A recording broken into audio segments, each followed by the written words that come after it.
Marvin Diesel secretly walks into his own restaurant, stops cold when he hears a server crying. Years ago, he had opened Torque's, a high-end but welcoming restaurant in Los Angeles, California. It wasn't a vanity project or some side hustle to burn money. He had spent years perfecting the menu, hiring the right chefs, and making sure his restaurant was a place where both everyday folks and Hollywood elites could enjoy a great meal. But Marvin also knew that no business, no matter how successful, ran smoothly just because the numbers looked good on paper. The real truth of a place wasn't found in profit margins.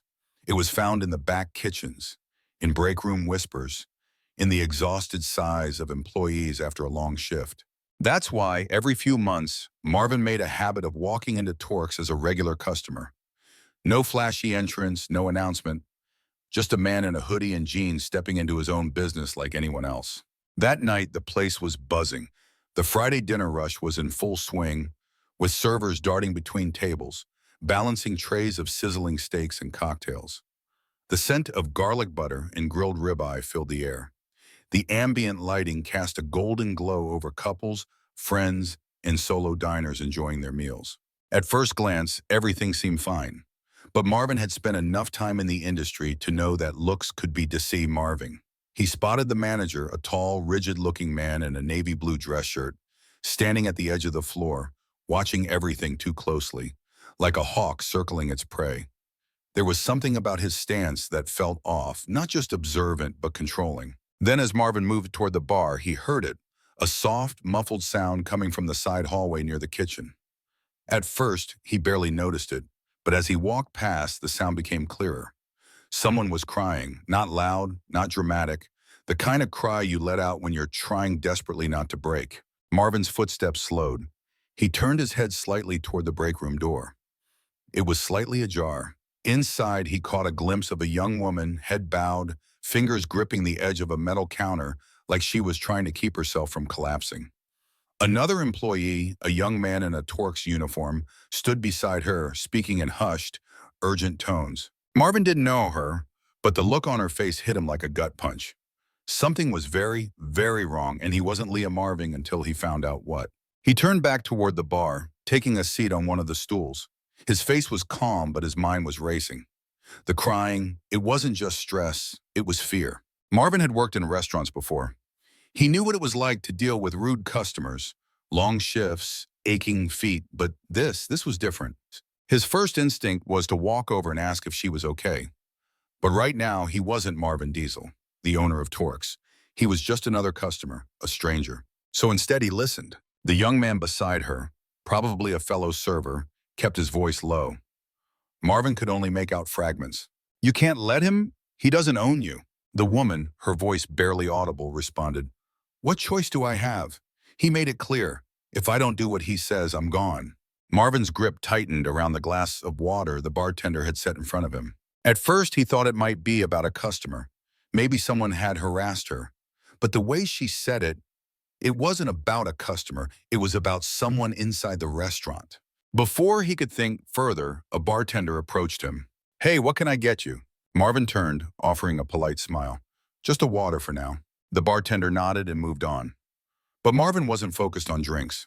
He glanced toward the manager in the navy blue shirt, still standing near the floor, arms crossed, scanning the room with the kind of presence that made people nervous. Then he noticed something else. The young man from the break room, probably a fellow server, had stepped out, walking back onto the floor.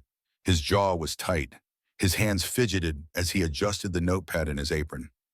He looked rattled. Marvin knew an opening when he saw one. He stood up, casually walking toward the server station near the back of the restaurant, where the young man was organizing plates. "Hey, man," Marvin said, keeping his voice low. "Got a pen?" The young man looked up, startled. "Oh, yeah, sure." He grabbed one from the counter and handed it over. Marvin took it but didn't walk away. He glanced at the employee's name tag. "Tyler." "Hey, Tyler," Marvin said, voice even. "I couldn't help but notice your friend seems upset." Tyler stiffened. His grip on the stack of plates tightened. "She's fine," he said, too quickly. Marvin tilted his head slightly. "She doesn't look fine." Tyler swallowed. His eyes darted toward the manager in the navy blue shirt before dropping to the floor. Marvin had been around long enough to recognize that kind of reaction. After a long pause, Tyler exhaled.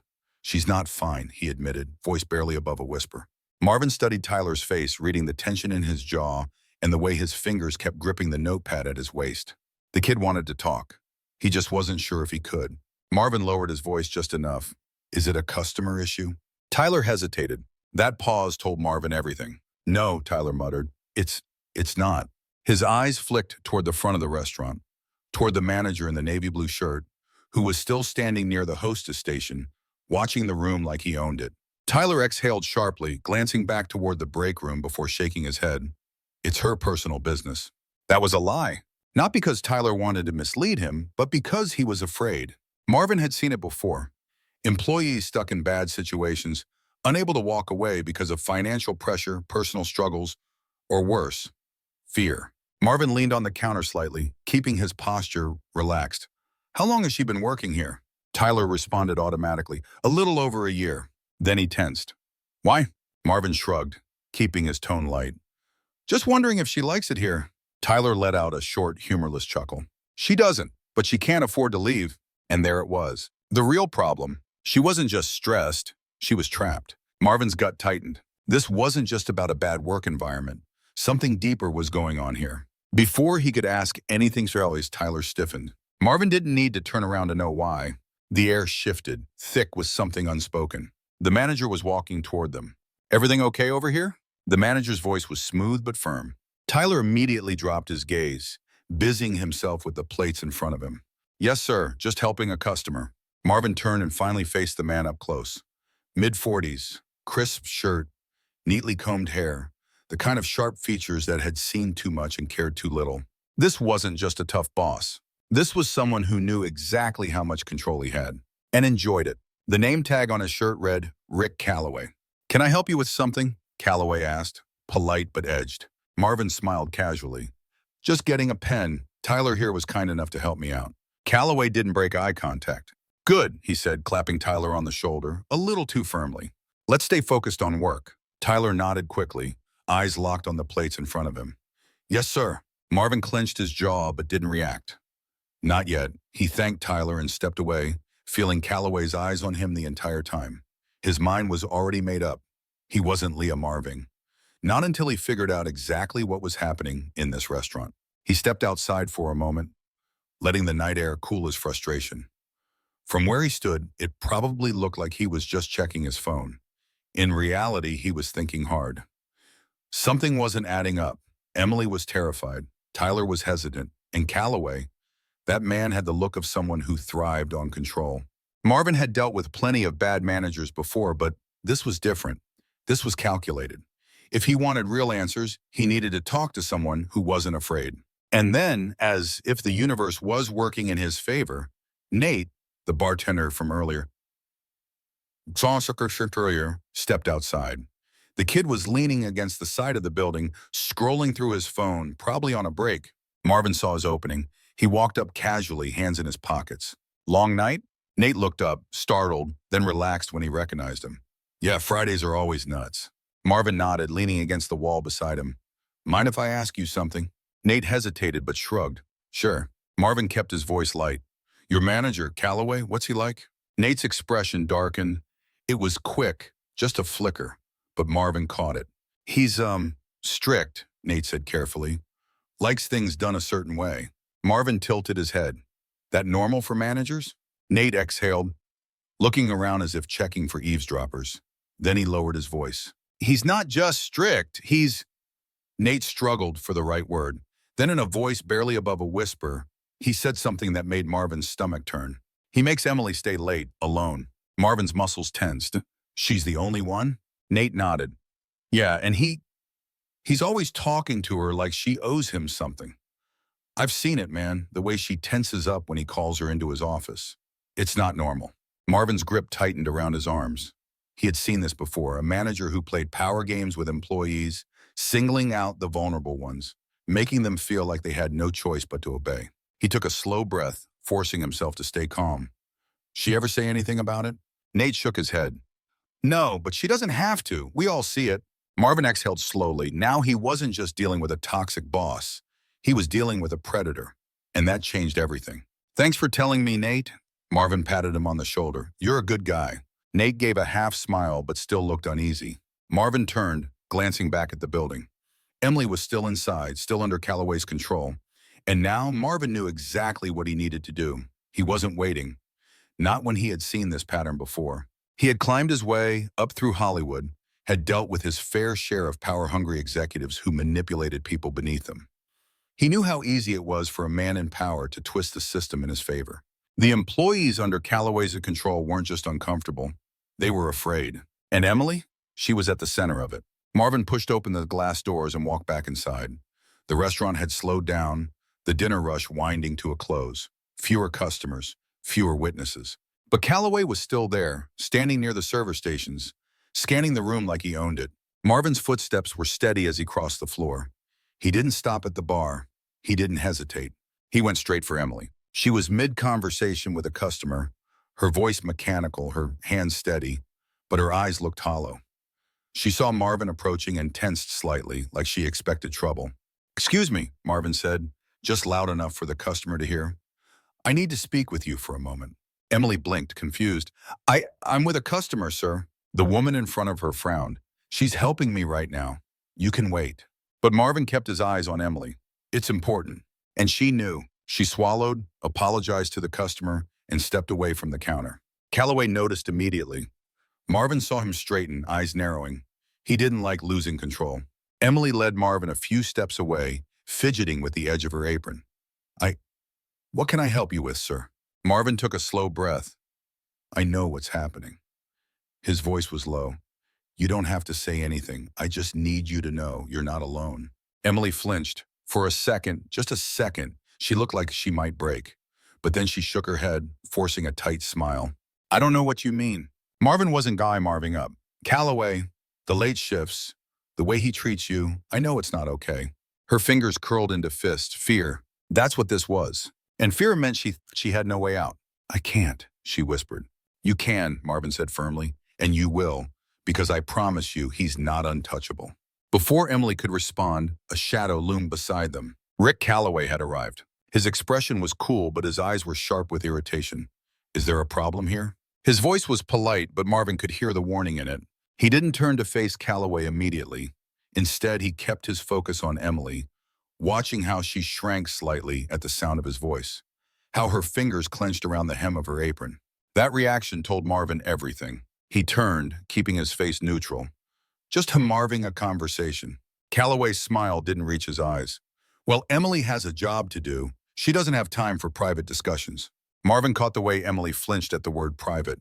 That was all the confirmation he needed. His stance shifted, just slightly, squaring his shoulders. His presence suddenly took up more space. "Actually," Marvin said, his voice steady, "I think we should have a conversation right now." Calloway's smirk faltered. "Excuse me?" Marvin reached into his pocket and pulled out his wallet. He flipped it open, revealing his executive ownership credentials for Torque's Restaurant Group. Emily gasped. The servers nearby froze. Calloway's face drained of color. "My name is Marvin Diesel," and he said, his voice calm but firm, "and you and I need to talk." The restaurant fell into stunned silence. Customers glanced over, sensing that something far bigger than a simple work dispute was happening. Employees exchanged wide-eyed looks. Calloway blinked rapidly, his mouth opening, then closing. For the first time, the man looked nervous. "Sir, I didn't realize." "No, you didn't," Marvin interrupted. "And that's the problem, isn't it?" He turned slightly, his voice shifting from ice-cold authority to something gentler as he addressed Emily. "You're safe now." She stared at him as if still processing what was happening. Her lips parted slightly, a shaky breath escaping. Then, for the first time that night, she stood a little taller. Calloway's discomfort was almost palpable. "Sir, I assure you there's been a misunderstanding," he stammered, trying to regain control. "If you just give me a moment to—" "Your office, now," Marvin cut in, his tone Marvin no room for argument. Calloway swallowed hard, his confidence cracking. He turned stiffly and led the way toward his office at the back of the restaurant. Marvin followed, but before stepping inside, he turned back to Emily. "Stay here," he told her gently. "This won't take long." Emily barely nodded, her hands still trembling at her sides. As the office door closed behind them, Calloway tried again to regain his composure. He let out a forced chuckle, shaking his head. "I have to say, sir, I didn't expect to see you here tonight. A bit unusual for the owner to visit unannounced." Marvin leaned forward, planting both hands on the desk. You know what else is unusual? He asked, his voice dangerously low. A restaurant manager abusing his power to intimidate his employees. Calloway flinched. I don't know what you mean, he tried. Marvin's stare didn't waver. I know what you've been doing. I know about the late night shifts. I know how you treat Emily, and I know you think you can get away with it. Calloway's face paled. Sir, I assure you I have always conducted myself professionally. If there have been any misunderstandings, save it, Marvin snapped. He wasn't here for excuses. He reached into his pocket and pulled out his phone. With a single tap, he played back a recording. Emily's voice, raw and shaken, came through the speaker. If I don't do what he says, I'm gone. Then Tyler's hushed response. You can't let him. He doesn't own you. The color drained from Calloway's face. You should have known better, Marvin said, his voice even colder now. You've been playing in this game for a long time, haven't you? Preying on employees who need their jobs the most, making them feel trapped. But let me be very clear. You just ran out of time. Calloway's hands trembled. Please, I can explain. No, you can't, Marvin interrupted. He pulled out his phone again, this time dialing corporate HR. You're done, he said simply. You will never work in this industry again. Calloway sat there frozen as Marvin stepped toward the door. His power was gone. And Marvin? He wasn't done yet. When Marvin walked back into the restaurant, the tension in the air was thick. Emily, Tyler, Nate, and the rest of the employees were waiting. Marvin took a breath, then looked directly at Emily. He's gone, he said softly. You're safe. Her lips parted slightly, her breath catching. Disbelief, relief. Then, for the first time that night, her shoulders relaxed. She let out a slow exhale. Nate looked stunned. Other employees exchanged glances, as if they weren't sure whether to believe what they had just witnessed. But Marvin knew this wasn't the end. He turned to the team.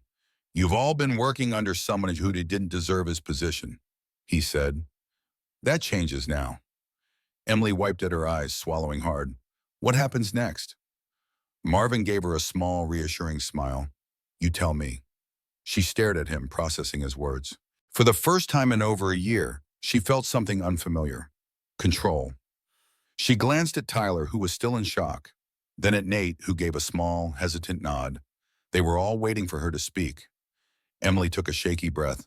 I don't want anyone else to go through this, she admitted. Not here, not anywhere. Marvin nodded. And they won't. He turned to the rest of the employees. From now on, this restaurant is under direct review. We'll be making changes. Not just replacing Calloway, but making sure no one else like him gets this kind of power again. The room was quiet, but the weight of his words settled in. Then Tyler spoke up. Sir, I don't mean to overstep, but this isn't just about Calloway. Marvin's gaze sharpened. Go on. Tyler hesitated, but then he took a step forward, his voice stronger now. The way things work here, it's not just one bad manager. The pressure, the way we're treated, the fear of speaking up, it's bigger than just this restaurant. Nate nodded in agreement. A lot of us feel like we have no choice but to put up with it. The second we complain, we're out of a job. Emily looked down, guilt flickering across her face. I wanted to leave so many times, she admitted, but I couldn't afford to, and I thought maybe this was normal. Marvin's jaw tightened. This was why he went undercover. Not because of numbers, not because of performance reviews, because the real problems were the ones hidden beneath the surface. He took a deep breath. That stops today. Everyone watched him, waiting for what came next.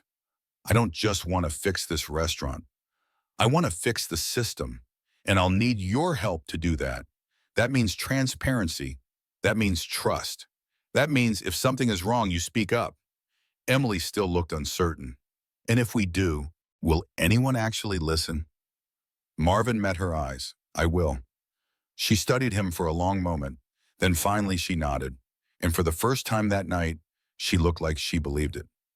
An hour later, Marvin sat in his car, watching as the employees slowly locked up for the night. Emily walked out with Tyler and Nate, the three of them talking quietly. They looked lighter, like the weight of the last year had finally started to lift. Marvin exhaled, running a hand over his face. This had been one restaurant, one manager, one location. But how many more were out there? How many employees, just like Emily, were afraid to speak up? How many times had he looked at a report and thought everything was fine when it wasn't? Being a leader wasn't just about profit margins or efficiency, it was about people. And tonight, he had been reminded exactly why he did this. Too often, people in power looked the other way. They saw employees as numbers, not human beings. But leadership isn't about control, it's about responsibility. If you ever feel trapped in a situation where someone is abusing their power, speak up. And if you see someone else struggling, don't stay silent. Because sometimes all it takes is one person to break the cycle.